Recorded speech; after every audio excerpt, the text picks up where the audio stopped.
अस्सलाम वालेकुम नाज़रीन किराम, मैं हूं आपका होस्ट अयाज अहमद।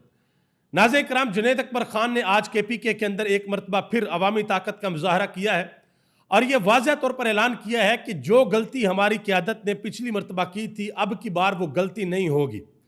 इसके अलावा एक बड़ा दावा किया जा रहा है अली अमीन गंडापुर के हवाले से।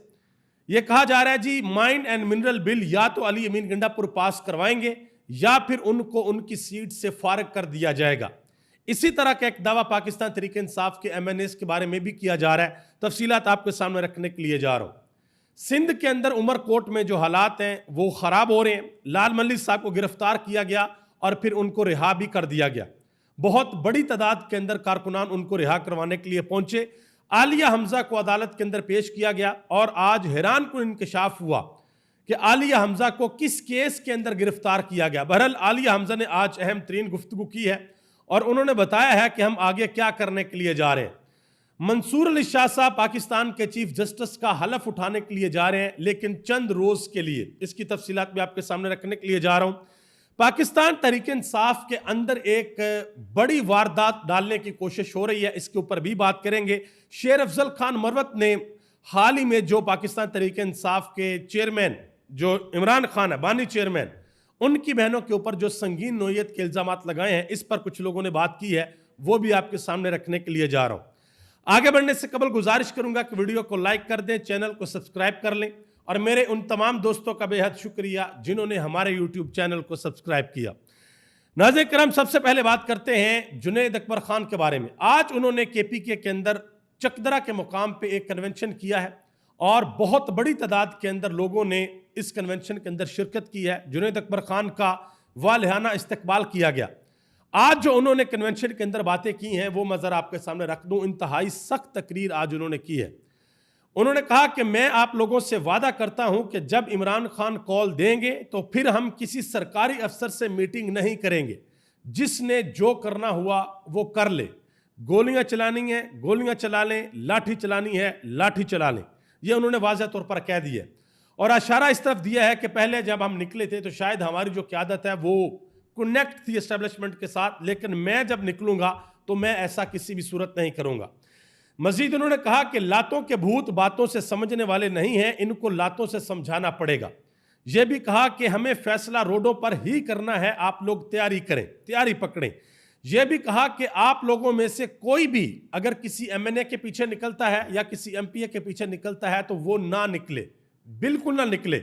सिर्फ वो लोग निकले जिन्होंने इमरान खान के लिए निकलना है, इमरान खान के नजरिए के लिए निकलना है, इमरान खान की रिहाई के लिए निकलना है। फिर यह भी कहा कि ये सुन लो, हम आपसे नफरत करते हैं और ये नफरत उस वक्त तक खत्म नहीं होगी जब तक इमरान खान साहब बाहर निकल कर इस नफरत को खत्म करने का नहीं कहेंगे। यह बात किया जुनैद अकबर खान ने। मजीद कहा कि आप जुल्म और जबर से हमें रोक तो सकते हैं, लेकिन अपनी मोहब्बत हमारे सीनों के अंदर नहीं डाल सकते। इसके अलावा और भी अहम तरीन बातें उन्होंने की हैं, लेकिन ये एक समरी थी जो मैंने आपके सामने रख दी। ये जुनैद अकबर खान ने आज बातें की हैं चकदरा वर्कर कन्वेंशन के अंदर। आगे आ जाए जी, एक और बड़ी अजीबोगरीब किस्म की खबर है। दावे किए जा रहे हैं, वो दावे ये किए जा रहे हैं कि अली अमीन गंडापुर को हर सूरत mine and mineral bill pass करना पड़ेगा। अब सवाल ये पैदा होता है कि क्या अली अमीन गंडापुर इमरान खान को डबल क्रॉस करेंगे? क्या अली अमीन गंडापुर इमरान खान की मर्जी के बगैर इस बिल को पास कर लेंगे? पाकिस्तान तहरीक इंसाफ के कारकुनान की मर्जी के बगैर इस बिल को पास कर लेंगे?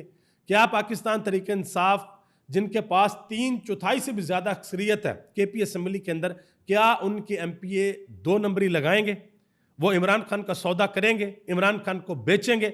अभी तक तो हालात ये हैं कि ऐसा मुमकिन नहीं है कि इमरान खान की मर्जी के बगैर ये बिल पास हो जाए, लेकिन आने वाले वक्त में पता चलेगा। अब ये दावे किए जा रहे हैं जी, अगर अली अमीन गंडापुर ये बिल पास ना करवा सके तो फिर उनके ऊपर कोई केस बनाया जाएगा और उनको घर भेज दिया जाएगा। पर सवाल ये पैदा होता है उसके बाद क्या होगा? उसके बाद भी तो वज़ीर आला पाकिस्तान तहरीक इंसाफ से ही होगा, उसके बाद भी इमरान खान तो होंगे, उसके बाद भी पाकिस्तान तहरीक इंसाफ का वर्कर तो होगा। असल सवाल तो ये है, देखते हैं कि आगे क्या होता है। उमरकोट के अंदर जो इलेक्शन हुआ NA 213 में, वहां पर जो कुछ किया गया वो आपके सामने है। कारकुनान बाहर निकलकर एहतजाज कर रहे थे, कुछ कारकुनान को गिरफ्तार किया गया। लाल मलिक साहब जो कि पाकिस्तान तहरीक इंसाफ के उम्मीदवार हैं, वो गए, उन्होंने SHO के साथ जाकर बातचीत की और बाद में खबर आई कि उनको गिरफ्तार कर लिया गया। जब ये खबर आई तो बहुत बड़ी तादाद के अंदर कारकुनान बाहर निकले, उनकी रिहाई के लिए एहतजाज किया और अब से थोड़ी देर कबल ये खबर आई है कि उनको रिहा कर दिया गया है। आलिया हमजा साहबा आज उनको कोर्ट के अंदर पेश किया गया। ये वीडियो आप देख सकते हैं जिस वक्त उनको कोर्ट के अंदर पेश किया जा रहा था और अजीबोगरीब किस्म की FIR उनके ऊपर काटी गई कि पुलिस वालों के ऊपर पथराव किया गया। हालांकि जिस वक्त आलिया हमजा को गिरफ्तार किया गया था उस वक्त की वीडियो मौजूद है कि आलिया हमजा कह रही है पुलिस वालों से कि मैंने सिर्फ 10 मिनट अपने कारकुनान से बात करनी है, हम यहाँ पर किसी किस्म की कोई इलीगल एक्टिविटी नहीं कर रहे और यहाँ से हम चले जाएंगे। लेकिन ये FIR के अंदर लिख दिया गया जी पुलिस वालों के ऊपर पथराव किया गया और बाद में फिर कोई एक्स्ट्रा नफरी जो है वो भी बुलवाई गई। अब मैं यहाँ पर एक चीज़ आपको बता दूँ, इस वक्त पाकिस्तान के अंदर ये हालात हैं कि किसी के ऊपर भी कोई भी केस डालकर पुलिस उसको गिरफ्तार करके बंद कर दे जेल के अंदर, फिर जब दिल करे, वैसे तो कानूनी तौर पे 24 घंटे के अंदर आपने पेश करना होता अदालत के अंदर, लेकिन कुछ लोगों को नहीं भी पेश किया जाता। और फिर हमारे जो जज साहिबान हैं वो भी माशाल्लाह क्या ही बात है, इस वक्त जो अदालतें जिस तरीके से काम करती हैं वो आपके सामने है। आलिया हमजा साहबा की जमानत मंजूर नहीं की गई, उनको अडयाला जेल भेज दिया गया है जुडिशल रिमांड के ऊपर और उसके बाद 22 अप्रैल तक उनकी जो जमानत की दरख्वास्त है वो मुलतवी कर दी गई है। आलिया हमजा साहबा ने आज जो बातें की हैं वो बड़ी अहम बातें की। उन्होंने कहा कि अगले 15 दिनों तक पूरे जोरों शोर से वज़ीर आज़म इमरान खान के लिए काम होगा, ये उन्होंने बात की है। उन्होंने कहा जी हमें आप रोक नहीं सकते। मजीद उन्होंने कहा कि मुझे आपने गिरफ्तार किया लेकिन मुझे हब्से बेजा के अंदर आपने क्यों रखा। उन्होंने कहा कि ये जो IO साहब हैं, इन्वेस्टिगेशन ऑफिसर हैं, ये कुरान के ऊपर हलफ दें कि जो इल्ज़ामात इन्होंने हमारे ऊपर FIR के अंदर लगाए हैं हमने ये किए हैं। मजीद उन्होंने कहा कि अदालत के अंदर जो करना है कर लो। उन्होंने कहा कि पुलिस वाले जब आए गिरफ्तार करने के लिए तो मैंने उनको कहा कि मेरे वर्कर को गिरफ्तार नहीं करना, मैं गिरफ्तारी दूंगी। उन्होंने कहा कि यह नहीं हो सकता कि मैं चीफ ऑर्गेनाइजर हूं पंजाब की और मेरे सामने मेरे कारकुनान उठाए जाए। उन्होंने कहा जी मैंने खुद ये गिरफ्तारी दी। मजीद उन्होंने कहा कि मुझे जमीन के ऊपर सुलाया गया, जुल्म किया गया। उन्होंने कहा कि मुस्कुरा कर जुल्म सहले के लिए तैयार हूं लेकिन कारकुनान के ऊपर आंच नहीं आने दूंगी। और फिर उनको अडयाला जेल भेजा गया। तो जब वो जा रही थी उनसे सवाल हुआ कि क्या कहेंगी आप, तो उन्होंने कहा कि इमरान खान मेरा मुर्शद है, अडयाला जेल जा रही हूँ, मुझे खुशी हो रही है। ये बात आलिया हमजा ने की है। अब आप अंदाज़ा लगाएं कि आलिया हमजा जैसी खतून, अलीमा खान जैसी खतून, बाकी पाकिस्तान तहरीक इंसाफ की खवातीन, डॉक्टर यास्मीन राशिद, यही भाई काबू के अंदर नहीं आ रही तो फिर बाकी लोग तो बात की बात है। इमरान खान तो बहुत खैर बात की बात है, यही लोग मैनेज नहीं हो रहे, यही लोग पीछे हटने को तैयार नहीं है। सलमान अकबर राजा साहब ने बात की इस हवाले से। उन्होंने कहा जी आलिया हमजा साहिबा पंजाब में इमरान खान की आवाज़ है, इस आवाज़ को दबाया नहीं जा सकता। असद कैसर ने भी ट्वीट किया, पाकिस्तान तहरीक इंसाफ के दूसरे लोगों ने भी बड़ी मजम्मत की। असद कैसर ने कहा कि मैं साबिक रुकन कौमी असम्बली आलिया हमजा को हब्से बेजा में रखने की शदीद मजम्मत करता हूँ। ये इकदाम पाकिस्तान तहरीक इंसाफ के रहनुमाओं को दबाव में लाने और धमकाने और एक गैर कानूनी कोशिश है ये सारे प्रोसेस की। उन्होंने कहा कि मुल्क इस वक्त बदअमनी और इंतशार की संगीन सूरत हाल से दोचार है, मगर अफसोस के रियासत की तमाम तर तवज्जो मुल्क के सबसे बड़े मकबूल लीडर इमरान खान और उनके वफादार साथियों को दीवार से लगाने पर मसरूफ़ है। उन्होंने कहा कि जो ना सिर्फ गैर आइनी है बल्कि मुल्क के मफाद के भी मुनाफी है। ये बात उन्होंने की है। आलिया हमजा ने एक और अहम तरीन फैसला किया, वो अब चीफ ऑर्गेनाइजर है। उन्होंने कहा जी जितने भी नॉर्थ रीजन के MNAs और MPAs और टिकट होल्डर हैं वो सारे के सारे अदालत जाया करेंगे जब इमरान खान का केस लगा करेगा उस तरफ इस्लामाबाद हाई कोर्ट के अंदर। और इसके अलावा उन्होंने कहा कि लाहौर के जितने भी MPAs और MNAs हैं वो सारे के सारे अदालत आया करेंगे जिस वक्त इमरान खान का केस लगा करेगा।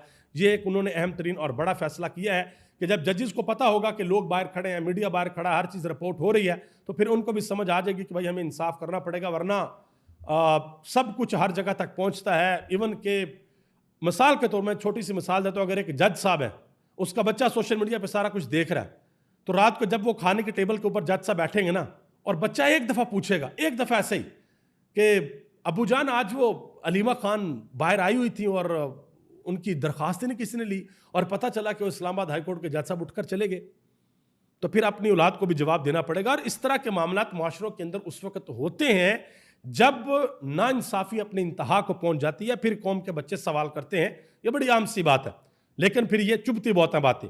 मलक अहमद खान भुच्चर उन्होंने बात की। उन्होंने कहा जी अडयाला जेल के बाहर जो पुलिस खड़ी है वो हमें बताती है कि हमारे पास अडयाला जेल का कंट्रोल नहीं है, और वो कहते हैं कि हमें उन्होंने कहा है। उन्होंने कहा जी वो कौन है, जरा खुलकर बताएं। मजीद उन्होंने कहा कि तहरीक इंसाफ के 35,000 कारकुनान पर 9 मई के मुकदमात बनाए गए, हमारा एक भी कारकुन नहीं टूटा। ये बात उन्होंने की है। अच्छा जी, अजमल जामी साहब ने एक बड़ी अहम बात की है। उन्होंने कहा जी, चाहे आप पाकिस्तान तहरीक इंसाफ के 10 फॉरवर्ड ब्लॉक बना लें, 10 नई जमातें खड़ी कर लें, रोजाना 1000 प्रेस कॉन्फ्रेंसेस करवा लें, लेकिन एक चीज जो आज तक नहीं हो सकी और ना कभी हो सकेगी, वो क्या है? वो है इमरान खान और इमरान खान के वर्कर का आपस में एक रिश्ता, जो बड़ा मजबूत रिश्ता हो चुका है। और इस रिश्ते की वजह से तहरीक इंसाफ के अंदर भी कुछ लोग बहुत ज्यादा परेशान हैं। आगे आ जाए जी। 21 अप्रैल को जस्टिस मंसूर अली शाह पाकिस्तान के कायम मकाम चीफ जस्टिस का हलफ उठाएंगे और ये भी एक बड़ा स्पेशल मोमेंट होगा उनके लिए। वैसे तो उनका नंबर था, उन्होंने चीफ जस्टिस बनना था और हर किसी ने हमेशा इस दुनिया में नहीं रहना, सब ने इस दुनिया से चले जाना है और कब्र में जाकर हमने हिसाब देना है, हशर वाले दिन भी हमने हिसाब देना है। जस्टिस मंसूर अली शाह का नाम पाकिस्तान की तारीख में हमेशा हमेशा के लिए याद रखा जाएगा कि इस शख्स ने असूलों की खातर अपने ओहदे की कुर्बानी दे दी। इसने कहा कि मैं असूलों के ऊपर समझौता नहीं करूंगा, मुझे ये ओहदा नहीं चाहिए, मुझे चीफ जस्टिस की कुर्सी नहीं चाहिए, मेरे लिए असूल मुकद्दम है, मेरे लिए असूल सबसे पहले हैं। और उन्होंने किसी भी सूरत किसी भी किस्म का कॉम्प्रोमाइज़ करने से इनकार किया और आज तक अपनी कैपेसिटी में वो रेजिस्ट कर रहे हैं। सलमान कमराजा ने एक शो के अंदर बड़ी अहम बात की।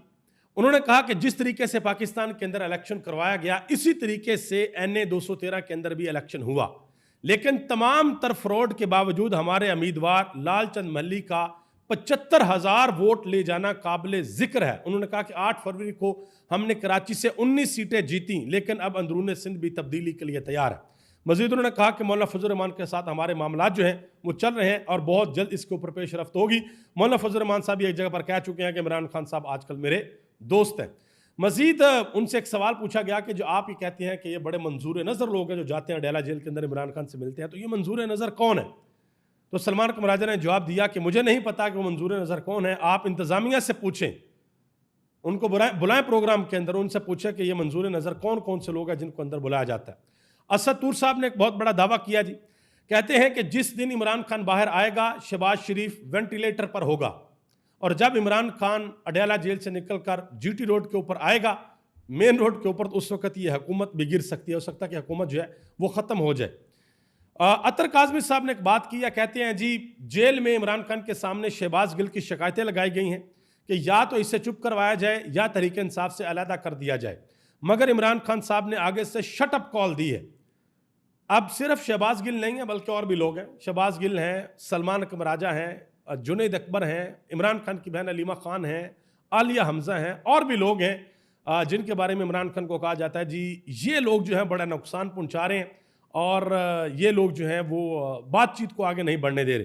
तो इमरान खान से जिस दिन अलीमा खान की मुलाकात हो गई उस दिन बहुत सी चीज़ें वाज़ह हो जाएंगी। पूरा आज महीना हो गया, अलीमा खान की मुलाकात नहीं हुई इमरान खान के साथ। देखते हैं कि आगे क्या होता है, इस्लामाबाद की हाईकोर्ट इस हवाले से क्या फैसला करती है। हैदराबाद के अंदर एक एहतजाज हुआ जी, दरियाए सिंध बचाओ मार्च निकाला लोगों ने, और इसमें पाकिस्तान तहरीक इंसाफ के कारकुनान ने भी बड़ी तादाद के अंदर शिरकत की। अब यह भी मामला बड़ा अजीबोगरीब है, एक तरफ सदर आसफ अली जरदारी साहब ने दस्तखत किए हुए हैं नहरों वाले मामले पे, दूसरी तरफ उनके जो साहबजादे हैं वो तड़ियाँ लगा रहे हैं, धमकियाँ दे रहे हैं हुकूमत को कि ना मैं 47 वाला हूँ और ना मैं मेरे पास जो है वो सिलेक्टेड का सर्टिफिकेट है, मेरे सामने अवाम है, मैं अवाम के सामने खड़ा हूँ, ये फैसला जो है वापस लें। तो देखते हैं कि नूरा कुश्ती कब तक चलती है। एक और खबर है जी, 19 मई को जुडिशल कमीशन ऑफ पाकिस्तान का इजलास तलब कर लिया गया है। इस इजलास के अंदर फैसला किया जाएगा कि Islamabad high court, Sindh high court, Peshawar high court और बलूचिस्तान हाई कोर्ट के जो मुस्तकिल चीफ जस्टिस हैं वो कौन कौन होंगे। सबसे ज़्यादा मसला इस्लामाबाद हाई कोर्ट का है, देखते हैं कि इस हवाले से क्या होता है। और इससे पहले आईनी बेंच के सामने उसी केस की समाअत भी है जो सीनियरिटी के हवाले से इस्लामाबाद हाई कोर्ट का केस लगा हुआ, देखते हैं कि वो भी फैसला होता है या नहीं होता। हफीजुल्लाह न्याजी, हसान न्याजी के वालिद, वो कहते हैं कि मेरा बेटा हसान न्याजी आज भी अदारों की तहवील में है। Home secretary, IG jail, superintendent का जवाब एक ही है कि आपके बेटे के मामले में SOPs बहुत सख्त हैं।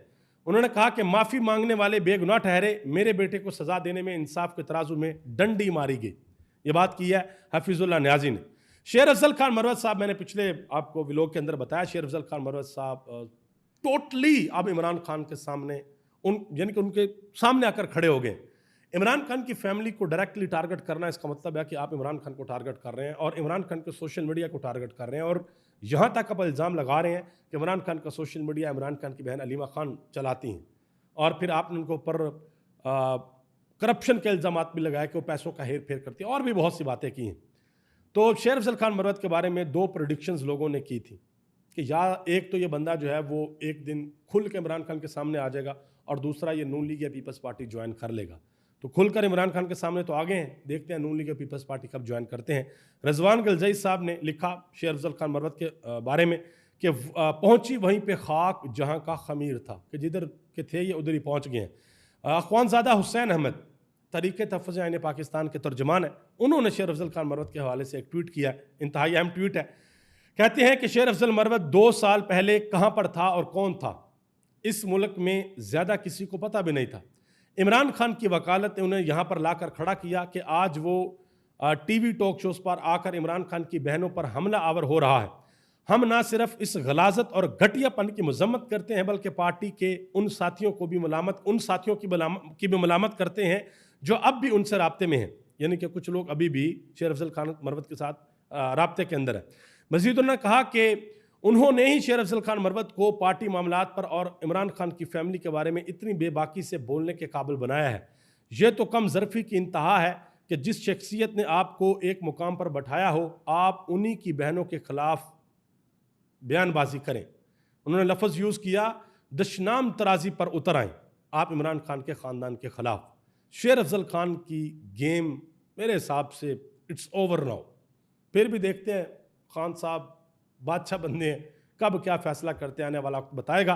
अभी तक ले इतना ही। आप सबका बहुत बहुत शुक्रिया। मुझे इस दुआ के साथ इजाज़त दे कि अल्लाह ताला हमारे मुल्क पर, हमारे मुल्क के करोड़ों लोगों पर जो यहाँ पर और पूरी दुनिया के अंदर बसते हैं, सब पर अपना ख़ास फजल और करम फरमाए। पाकिस्तान जिंदाबाद, पाकिस्तान के करोड़ों अवाम पाइंदाबाद।